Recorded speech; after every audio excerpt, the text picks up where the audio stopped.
On this week's episode of BJ in the Morning, we are talking K-Pop Demon Hunters. Let's go.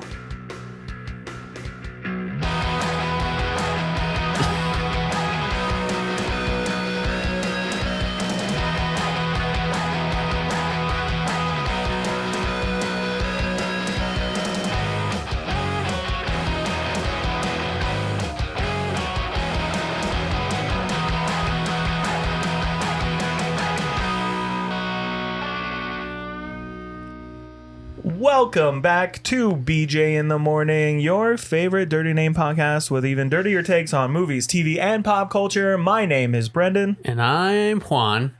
And Juan, today, we finally did the thing. It's a very special day. It is. We did the thing. Let's preface this by saying that we went on Instagram. We made a post about getting our Instagram to a certain amount of followers. Mm-hmm. And we will watch K-Pop Demon Hunters, which you refused to do beforehand, correct? Yeah, should I say why? Sure. I think the hype of this movie made me not want to watch the movie. Also, I'm not a K-pop fan at all. Not that it's bad, it's just not for me. Right. So, out of principle of everyone telling me I needed to watch it, I said, no. Hey. Not watching it. Nope. Hey. Not watching it. No, there's other movies to watch. Hey. Like, what was the last movie we reviewed? Companion? Yeah, Companion. That was great. Hey. Spoiler alert. We watched it. We watched K-Pop Demon Hunters. So yeah, we just watched it. Juan, what were your thoughts going into this movie? I've seen a lot about this movie on the line. On the line. And my thoughts were, hey, there's going to be a lot of catchy music because obviously the music is kind of what caught my attention. Right. You heard the music before, right? Yes. Yeah. Before the movie. I also didn't understand like where this music came from, why it was so cool and so catchy, why was it so popular. And then I find out it's from K-Pop Demon Hunters. So I went into this movie thinking, yeah, there's going to be some catchy music, some cool music. What I was not expecting that it was going to be great music. Yeah. All right. I will say the songs in this movie were stuck in my head for the rest of the day and even the day after. I mean, so with that said, I also went into this movie not knowing anything about it, nothing. And yeah, I mean, that's all I really have to say about going into the movie. I didn't know anything about it. All I knew was the music was catchy. And I knew it was for kids. Right? So I had that mindset already that it may not have, like, parts that are going to, parts that are going to be, like, super cheesy or super, done a certain way for kids. You know what I mean? Right. I don't know if I said that correctly, but it made sense to me. Yeah. So me going into this, I'd heard the music like from the people in my household, all of them, obsessed all the time with all of it. Right. It was all over the Instagram feeds, all over the TikTok algorithm. It's like you get stuck watching one video and then they just keep going. We had a bunch of friends posting about this movie. When we went to Tucson Comic-Con, we made friends who were cosplaying as characters from the movie. Those cosplays make sense to me now. I get it. But also, like, okay, we are new friends and we met them and they were cosplayed as those people. And I didn't realize how many people watched and loved this movie. Yeah, until we were in the vicinity with our friends. I felt left out. Yeah, we were getting some FOMO. I think we were getting a little FOMO. It was like, hey, I don't know what you're doing. Hey, what are you doing over there? Hey, your hair's pink. Hey, your hair's also pink. Why is your hair touching the floor? Why are you dancing like that? That's weird. Yeah, and like we had the FOMO. Yeah, we did. But going into this movie, I really don't get that excited for Netflix or like in-home releases, you know? Like it's not the same as going to the movie theater. So when this movie came out, I saw it and the title is K-Pop Demon Hunters. And I'm serious. My brain went, that sounds stupid. The title is whack. Yeah. It is just what the movie is about. Yeah. But on the other hand, do you want a title to not be what the movie's about? Also, I didn't realize how huge K-pop is. It's big, yeah. I mean, we know. It's not just big. Name a K-pop group you know of. Not from this movie.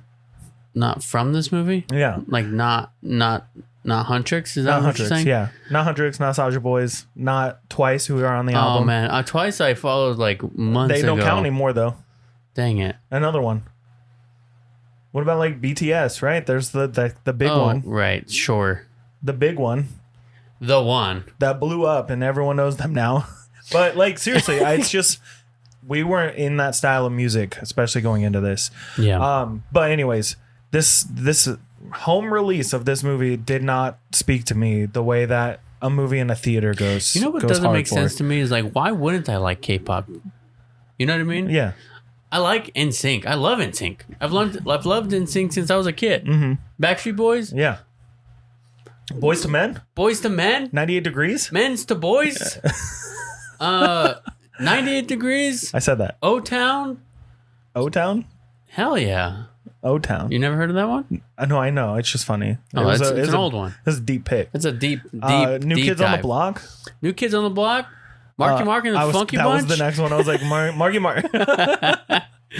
But yeah, it's like we do like pop, and specifically boy bands, right? Boy bands, and yeah. the big boy band for K-pop is BTS, right? For female-led pop groups, though, you got what? The Pussycat Dolls, right? Destiny's Child, TLC, Fifth Harmony. What else? Destiny's Child. I said. But like huge pop stars, especially from like our era of growing up, like Britney Spears and right, and others. Yeah.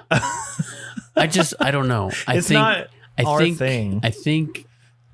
what it is the females online who like BTS because they're like in love with the guys. Yeah, kind of pushed me away from that because it's like, hey, that's kind of that's for the girls. That's for the girls. Yeah, you know what I mean? Yeah. But also, it's 2025, and I think things are for everyone now, right? No, they're always for everyone. But especially now, opening our minds up, and after watching this movie, things have changed. Yeah. I'm still not going to sit here and say I'm a fan of K-pop. But I think we should talk about this movie before we just sit here and talk about how we don't know K-pop for the next 30 minutes. Right. So... what are we doing here today? Well, I wanted to finish my thought about the releasing movies to streaming platforms, right? Right. Movies like big movies like Happy Gilmore 2, K-Pop Demon Hunters, others that have been released solely on streaming, like Five Nights at Freddy's, things like that. It doesn't have the same like, wow, I need to go see this in a theater because it's not in a theater, right? Movies that come out in the theater, that's a whole different experience. That was the word. I almost said expression. Even the trailers. Even the trailers are way different. Like the trailers are not as well done for streaming service versus theater. True. And I think that's to get you into the theater, right? I gotta watch this movie. This movie looks insane, right? Yeah. Or you watch a only on Netflix preview, and I've never seen a movie that says only on Netflix and then afterwards say I need to watch that. Unless it's a documentary, right? Right. But the only documentary that I don't see trailers for documentaries. I just see like the trailer, the autoplay trailer while it's already out. And I'm like, let me watch that.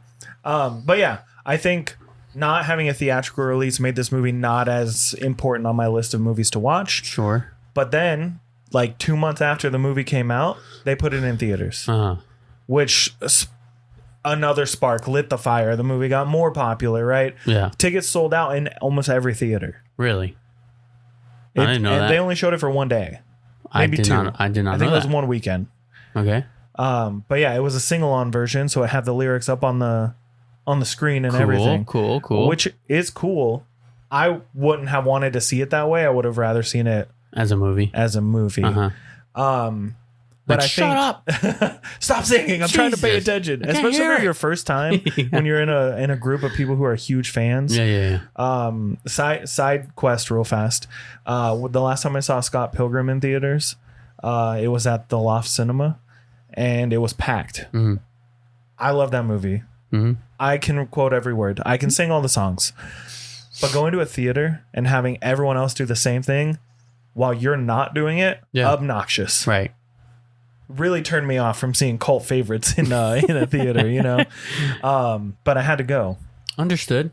It's not Rocky Horror Picture Show every single time you see an old movie in a theater. Are you sure? I'm pretty sure. But Juan, why don't we take a little second here to gather our notes, gather our thoughts, and talk about K-pop Demon Hunters. Yeah. So we're going to take a short break. There probably won't be an ad. When we come back, we will jump right in to the pool of K-pop Demon Hunters. And save the Han Moon. Nice. And we're back. Back to the show, or whatever they say after ad breaks. Back to the shower. Back to the shower. Back to the shower. Back to the shower. Nar. Oh, nar. Nar, liar, clear. Hey, okay, let's get back to this K-pop Demon Hunters business. It's definitely a business. It really is.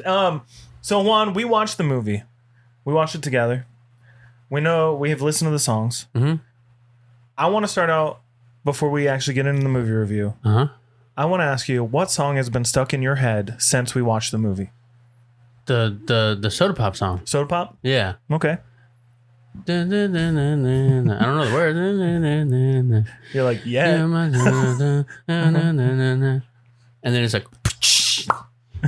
and yeah, I did that to my daughter and she loves it. Yeah. Yeah. She likes the song too, by the way. Yeah, she was jamming. It's daughter approved. Daughter approved. Foreshadow. So I've had How It's Done stuck in my head. I think a lot of that comes from like a video I edited for some people. Yep. Mm-hmm. You saw the video? Yeah, I saw it. It's been stuck in my head since that video, since before we watched the movie. That's pretty sick. But this is how it feels. Is that what it is? The last song? This is what it sounds like? I don't know what they're called, dude. We're learning. Okay? We're learning. You're my soda pop. We're learning. My little soda pop. This is what it sounds like. What it sounds like. Yeah, what's the first song called again? The first song? Of the movie? How It's Done. Done. Mm-hmm. dun. So yeah, How It's Done. And this is what it sounds like have been stuck in my head since we watched the movie. Yeah. Can't get it out. But I have not listened to either one by myself in the car, taking a shower, anything like that. Right. Me either. But Juan, I think me either.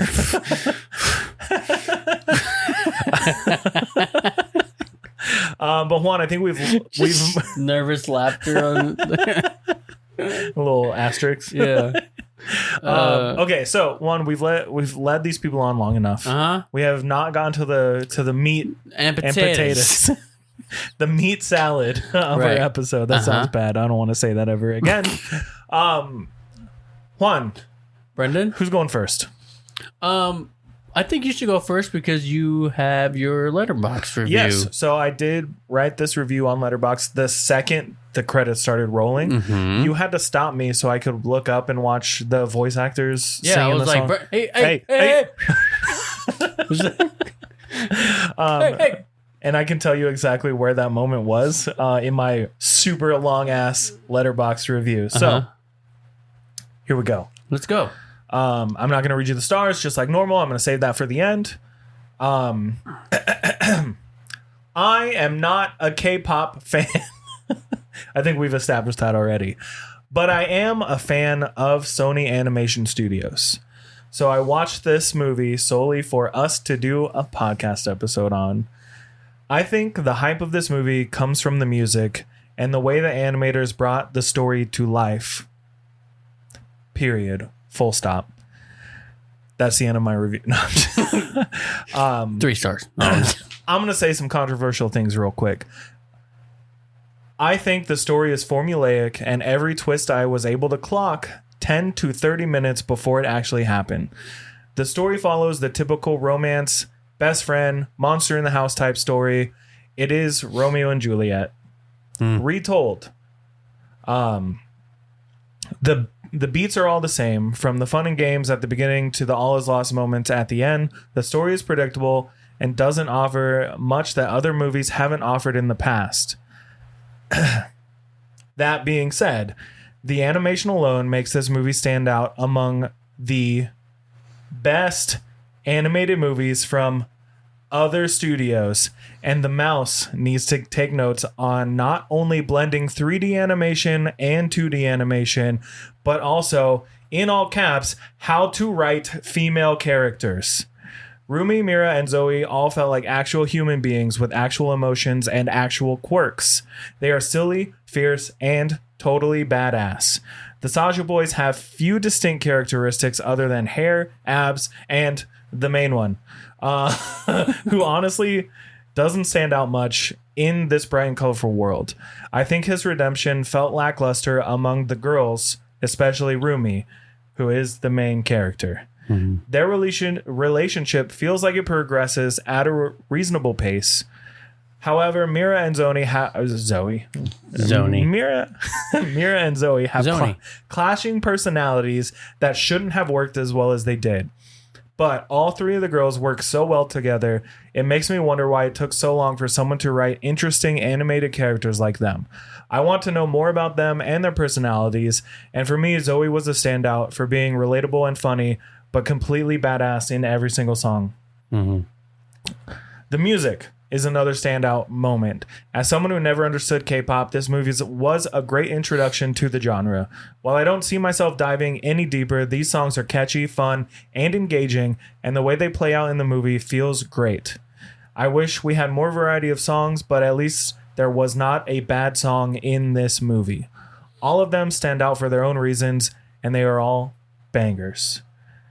Sony nailed it with this movie. The Spider-Verse movies are some of my favorite animated films of all time, and Sony really didn't pull any punches with this one. They weren't afraid to make this feel individual, and it has a personality unlike any other animated movie of late. While the story felt basic and paint by numbers, nothing else in this movie felt that way. I am a fan. 4.5 stars. Which is one of the highest rated movies I have on Letterboxd. Want to hear the first words that came to my head when you finished that? Yeah. Hell yeah. Hell yeah. Hell yeah, brother. Hell yeah. I literally have not rated anything over a 4. Okay. Except for my favorite movies, which we'll go into. What did you rate it? 3.5? 4.5. 4.5 stars. Yeah, so I want to just dive in real quick. I don't want to take too much of your time. Oh, I don't need any time. You're like, everything you said? Yep. Yep, sure. A story doesn't have to be unique to make sense and to work. The story is not unique. It has been told 100,000 million times, right? Mm-hmm. You can compare this to any other rom-com of any type, right? It's 2 people shouldn't be together. They end up wanting to be together. Someone has to have a moment where they grow and change and evolve into a new, better version of themselves, right? Mm-hmm. Their redemption arc. We see that in movies of all time, like every single movie, right? Mm-hmm. There's always those moments. That being said, yeah, cool. The twists, I called them, but this movie is for kids. Yeah. The kids aren't going to catch this. They aren't going to catch those little things. I think those little moments where you kind of piece the plot together,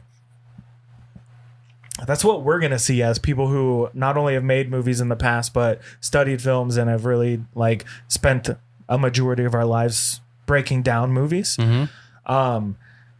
I don't think it's a bad thing that this is the same thing but different, because that is exactly what Hollywood wants. Right. They want the same thing but different. But this movie stands out for not only its style and its sound and its colors, and the characters felt real but overly animated in like the most like positive way I can imagine, right? Like, it's a beautiful movie to look at. It's fun to watch, and I won't be mad if I watch it again, but it's definitely like one of those movies if I watch it again, it's going to be, I want to watch it with people who want to enjoy it just like I do. Yeah. There are moments where the movie felt fast paced, and we talked about it a little bit before we started recording that is Netflix's formula. They want you to, they want the movie or show to just go. So you will have less time to be distracted by your home. Right. There are more distractions at home than there are in the theater. So they can't let you take a break at all. Yeah. And this movie definitely doesn't let you take a break. Right. That being said, the songs are great. The characters are all great for the most part. We'll get into that later. I enjoyed it a lot more than I thought I was going to. I don't think I would go see it in the theater if they released it again, though. No. So that's where I stand. That's where I stand. Juan, the floor is yours. Well, I don't have a letterbox review. And also a lot of things I do want to say about it. I want to talk about it later when we get to the things. The things. Which we kind of already hinted at. To the things. If you listen to the ad. But I will say, like I said at the beginning, I went into it already knowing some of the songs. And the songs just make more sense to me in my brain watching the movie. So, like, sure, Golden would get stuck in my head every time I saw it on TikTok or Instagram. But now I got the movie to put it with. Yeah, to you see pair the it visuals. with. And I'm like, yeah, this is great. These songs, why are they so catchy? Why are they so good? I don't think, sure, Disney movies mostly have good songs, but they're not great. good songs. No, you know what I mean? These songs were great. They're Disney songs. Yeah. They're not songs that I would listen to on my drive to work. Yeah, they're like, Disney songs for us have always been songs we put on when we're driving home from Phoenix after a concert And really late at night, just trying to bored stay and awake. trying to sing as loud as we can. To stay awake. These songs are songs that I would probably pop on every once in a while. If they end up in the playlist, cool. What else? Yeah, the pacing, we'll get to that later. Because that was one of my biggest issues with this movie is the pacing. You mentioned you want to know more about the characters. So do I. I want the backstory. How do they become these badass hunters? How do they get so good at fighting? How'd they find out about the Han Moon? Where'd the demons come from? Like, we know they're from hell. Give us a prequel. I think they have announced that there's a sequel on the way. They've also announced that there's a short film on the way. So we're gonna get more. We're gonna get more backstory of things and stuff and whatever. Where do their powers come from? How do they from the Han Moon? How do they change clothes so fast? How do they make the weapons out of They're hunters. Light. Hey, because the movie said so. Yeah. You know, but I want to know that stuff. I like to dive deep into the lore of things, and that's what I want to know. We need a comic book companion. You know, like, give me a graphic novel, some manga or something. Yeah. Backstory. And also, I want to know about the first couple hunters, like the groups. They showed them a little bit in the movie, but I want some of those. Like, I want the ones from like the 50s and the 80s. How do they and all fight? That. I want to know. It sounds cool. Yeah. Also, is like, you know, like when you are a fan of somebody and you're like, I want to meet this person. Mm-hmm. I felt that way watching this movie. Who do you want to meet? Like the Hunters. Yeah, Huntrix. Yeah, I want to meet the Huntrix. The Huntrix. The Huntrix. But it's like it was like that feeling. Like they did a good job portraying how ridiculously popular they are. Mm-hmm. That I almost felt like a fan myself. Yeah, for the fans. A fan for the fans. For the fans. And yeah, it was just like one of those feelings. Like if I were in this movie, I would be like, I would give my life to meet these people. Yeah. You know what I mean? Mm-hmm. And it's very rare that that happens like in the a movie. connection. Like the connection that, hey, these people are amazing and famous, and I love them. You know, like I'm the guys the guys crying. that are crying, that's us.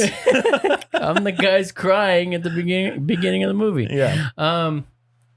But yeah, I mean, the fight scenes were amazing, dude. Oh, really? I was like, what? Wait, what? Why is it so good? Why are the songs so good? Why are the fight scenes so good? And the fight scenes are so good, and they're so short. Yeah. Because they're great at fighting, that the fights just kind of end sometimes. And I'll get into a little bit more of that later on as well when we do the things at the end. Stick around for the end, Right. for the things. Yeah, but some of those fights just kind of, Yeah. we won. And I'm like, did you? Or did they run? Right. But anyways, yeah, dude, the fights are awesome. I really like how it's done at the beginning. Like they're fighting while singing the song and eating ramen. Right. And flying out of a airplane that's been cut into multiple pieces by the demons. It's freaking badass, dude. Yeah. Like, yeah. It's great. Visually, it's great. Audibly, it's great. The humor is even like timed so well. Yeah, you know, like I'm not used to the anime style, like, you know, like when they change their faces. Yeah, you know, I'm not used to that. Me neither. But it was still fun. It was still Let's like lose some fans and say that we're not really anime guys. Yeah, I don't really watch very much anime. No. And the anime I have watched has been like dark, serious stuff. Yeah, really dark. If you have any recommendations, things that you think we would like, let us know in the comments down below. Recommend Avatar: The Last Airbender. That's I want to watch that again. That's not even an anime technically. It's just the style. Anyways, yeah. Anyway, this movie was surprisingly great. I don't even know what else to say. Other than drum roll, please. I'm not gonna make the drum sound with my mouth. We'll add it in post. We'll add it in post. Drum roll, please.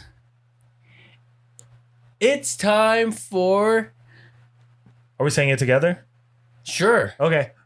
It's time for the Golden Couchies. This is a brand new thing we came up with. Literally, we've been working on it for 45 years. Definitely not.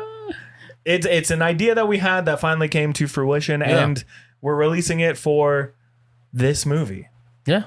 The Golden Couchies, similar to what's it similar to?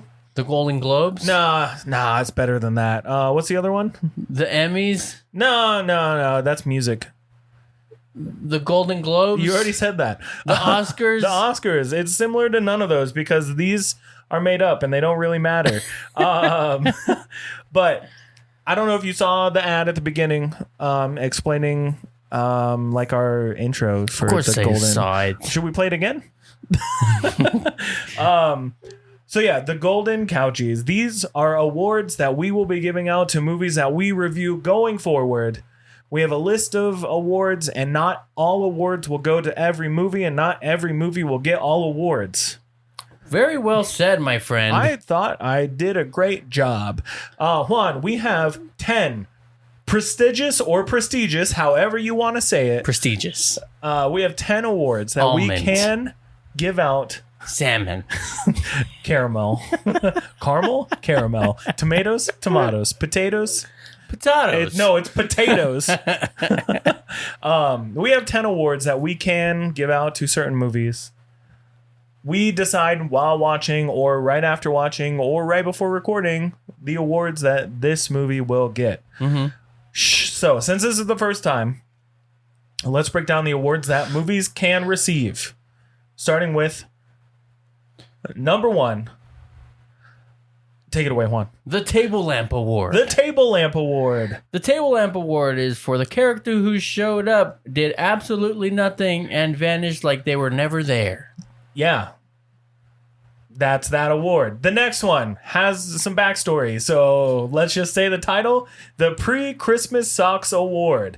This is based on a joke Juan made many episodes ago about how when you have that one pair of socks that just needs to make it till Christmas. Or multiple, all your socks just need to make it till Christmas and they're full of holes. This is for the plot hole so big, even 20 years of friendship can't patch it.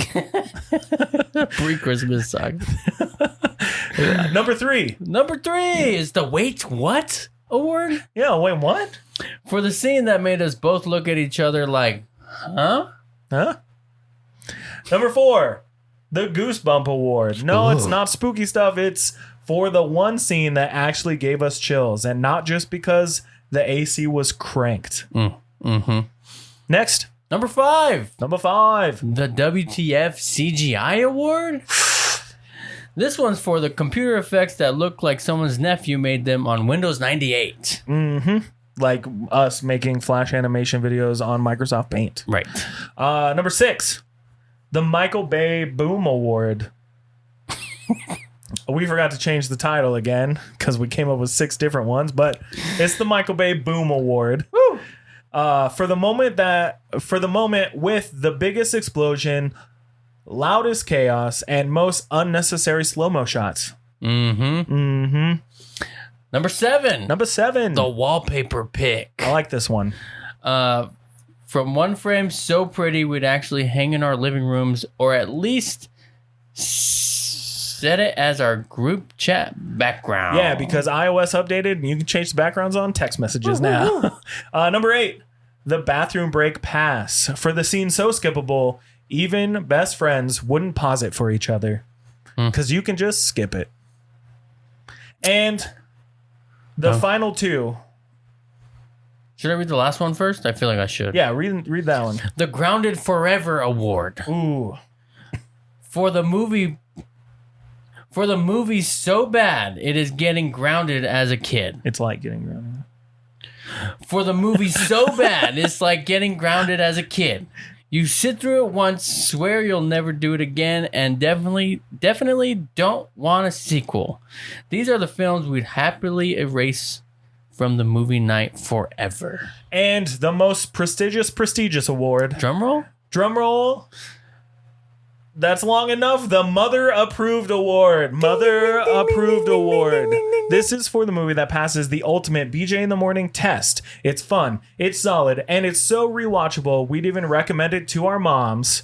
This is the Gold Star Seal of Approval for films we think are I messed it up the last time too. Genuinely great and worth coming back to. They get the Mother Approved Award. What do you think about that, Mother?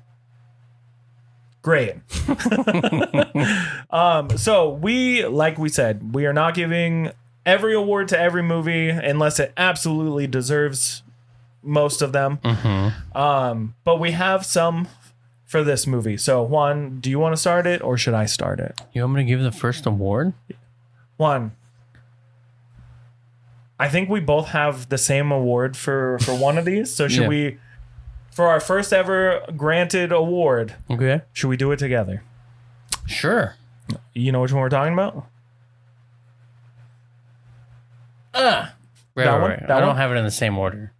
Gotcha. But, okay. So 3, 2. We don't even know how we're going to say this. 3, 2, 1. The Table Lamp Award. And we give it to the Saja Boys. All of the Saja Boys minus the main one. So again, the Table Lamp Award is for characters that really didn't need to be there. They kind of showed up and then vanished, and they don't make a difference. I get it. They needed a boy band. Yep. Mm-hmm. They needed multiple people singing. Mm-hmm. But like they didn't need to be in the movie. Yeah, because what else did they offer besides hair and abs? And the scene where what's his name? Baby Saja goes goo goo gaga. Oh, right. After drinking hot sauce. So I can picture 3 of them that needed to be there. The other ones, I couldn't even tell you what they look like. Right. Ginu, the main one. Uh-huh. Abby, whose name is Abby, and he's known for his abs. Uh-huh. And then, I guess, Baby. Uh-huh. Because he needed to drink hot sauce. Right. Right. There we go. That's... we don't have actual awards, so the Table Lamp Award. Right. If we could give them a table lamp, we would. It's the Pixar lamp. Juan, you want to take it with the next award? The next one. We're giving this movie the Wait What Award. Mm-hmm. And we have different reasons, right? I think we have different awards. Okay. Like I have the Wait What Award as well that I want to. We're giving the same awards, but for different reasons, right? Right. Right. So yeah. So they only get one Wait What Award. They don't get 2 Wait but What awards. We both decide. Yeah, the rules are fuzzy. This is the first time. Okay, guys. This is the first time we're giving the same awards, probably for different reasons. Okay, so I gave the Wait What Award because the pacing of the movie after the Saja boys were introduced. Mm-hmm. Was like so ridiculously fast. Like it didn't give us time to really feel the what's the word? The impact? The impact of the Han Moon being destroyed. There we go. Right? So dang it, I just had it and it went away again. Oh man. The consequences of the Han Moon being destroyed. Like, yes, we know the demons are trying to get in. They're already coming in, though. But it doesn't hit you hard enough because it's like... Here's Soda Pop for the 5th time. Here's Saja Boy. Here's Soda Pop, the only song they sing until the end of the movie. Yeah. And from one scene to the next, within 4 minutes, it's been like weeks. They're already mega viral and won all these awards over Huntrix, where they show Huntrix win one time, and all of a sudden, Huntrix is losing their fan base. Yeah. Wait, what? Like there was no tug of war. Like, you didn't feel the tension between the two. Yeah. I wish I would have seen more interactions between the two as far as fighting over the fans, other than like what the book signing or whatever, the poster signing, which wasn't even a tug of war match. It was like they were just kissing butt to all the fans. Yeah. So my Wait What Award is specifically, mine is a little more specific. Is specifically for the subway fight scene where they're standing on top of the train, and they kind of just do one swipe and all the demons are gone, but all the people on the train are gone. And they bring it up for half a second, like, what about the passengers? And the next thing you know, they're off to the next scene. Yeah. And I went, wait, what about the passengers? Like... Yeah, I get that they're all being like taken and whatever, but like, well, how did that happen? The video that they released to come to the, but they all disappeared from the moving train. Right, the same time the demons did. Right. So mine like is easily understandable once you like really piece it together, which is why I think we should give them the Wait What Award for the pacing, like you said. So that's present the award, Juan. Awesome. Let's go to the next one. So the next one I have is the Wallpaper Award. Wallpaper Award. Yep. I have the Wallpaper Award.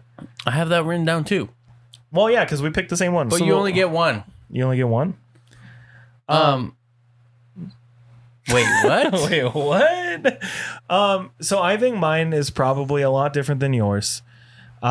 Typically when it comes to like art I put on the walls and everything, they are really bright and colorful, but there was something about one singular shot, and it was when Rumi goes back to the tree to confront Celine about how mad she was that she was told to cover up her becoming a demon and her being half demon and everything like that.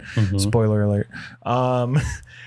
There's a scene where she like pulls out like a weapon, Celine does, and it turns back and Rumi's standing there and it's all dark behind her and she's glowing like pink and everything, and her eyes and her hair are all crazy. And there was just something about that shot where I was like, I want that in a frame photo on a wall.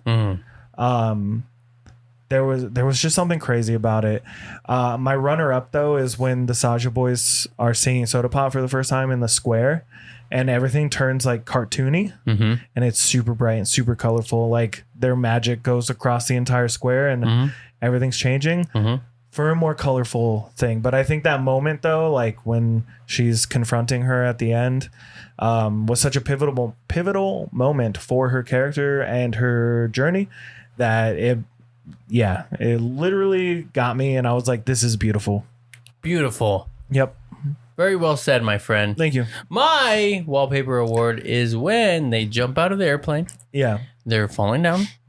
They land on the stage, and you got the demons that landed with them in front of them, and you just see the silhouette within the smoke of the three girls standing behind them. That was my number 3. About to whoop some booty. While singing. Whoop some demon booty. You know what I mean? Yeah. That's my wallpaper award. I don't have multiple. That was my number 3 pick, but Pick number 3, my lord. Yeah, it's such a fun shot, and I think just the entire movie, honestly, it had its moments. It had so many different shots where when they're like, fighting the demons on the train. Yeah, I guess it's that's like number 2. That white shot. Yeah. I could also get the Michael Bay Award, which we did not give. We did not get for this one. Yeah, it wasn't too much. So let us know in the comments down below what you think your awards would be. Let us know and let us know. Let us know. Yeah, for these awards, hand them out. Let us know what your picks would be, because it'd be really fun to compare and contrast ours. But now it's time to decide if this movie is Mother approved or grounded forever. Right. I think this is an easy pick. We're gonna give this one the Mother approved. What? I'm just kidding. Mother approved. I was like, you didn't say it with me. What's going on here? I don't know. I missed it. We need like a big rubber stamp. That's Mother approved. Is that cool with you, Mother? Close your mouth. She's just over there. For all of you who don't know, Mother is the skeleton that has been on our set since we started the podcast, basically. Yeah. So in today's date. Yeah. She's been around. She might not have been in the frame all the time, but she's been here. She's been here. She's been on adventures with us. So Mother knows best. She sure does. And I'm so glad she approved this movie. I also approve this movie. Even though it doesn't matter if we approve this movie, it's all Mother's decision. It's all about Mother, yeah. So yeah, I think, do you think your mom should watch this movie? My mom has seen this movie. I know she has. Do you think my mom should watch this movie? Yeah. Yeah. I don't know if she'll like it as much as some people, but it could be fun. My mom had to see this movie. Yeah, I mean, your sister. Yeah. So, do we have anything else we need to share with our peeps? Do we know what we're doing next week for the show? I don't think we do yet. Damn it. Sorry. It's going to be fun. Sorry, not sorry. We should definitely start planning ahead. But until then, thank you so much for listening to this week's BJ in the Morning. If you want to watch the show, you can go over to YouTube and find us at BJ in the Morning podcast, where you can like, subscribe, comment, share the video with your friends. It would help us out. Yes, please. If you're listening on any of your podcast listening apps, you can find us at BJ in the morning. Yeah, on the podcast listening apps. I messed it up, dude. I messed it up. Yeah, BJ in the morning? if you're listening on any of your podcast listening apps, please be sure to leave us a 5-star review. It helps us get out to other people, helps the show grow. And then, if you want to support us over on Instagram or TikTok at BJ in the morning _. Go ahead and do that. You can find us over there. We're posting a little bit more on Instagram lately. And on YouTube, which has been fun. It's been fun to see. Yeah. Shout out to how many people told us to watch this movie? Do you remember all of them? No, but at least 7? 5 or 6. Thank you so much for getting us to that follower goal. We definitely don't regret it. This was a fun movie. So thank you so much. Thank you for listening to this week's episode of BJ in the Morning. I'm Brendan. And I'm Juan. And that's how it's done. That's not what we say. My bad. What do we say? We'll talk to you next time.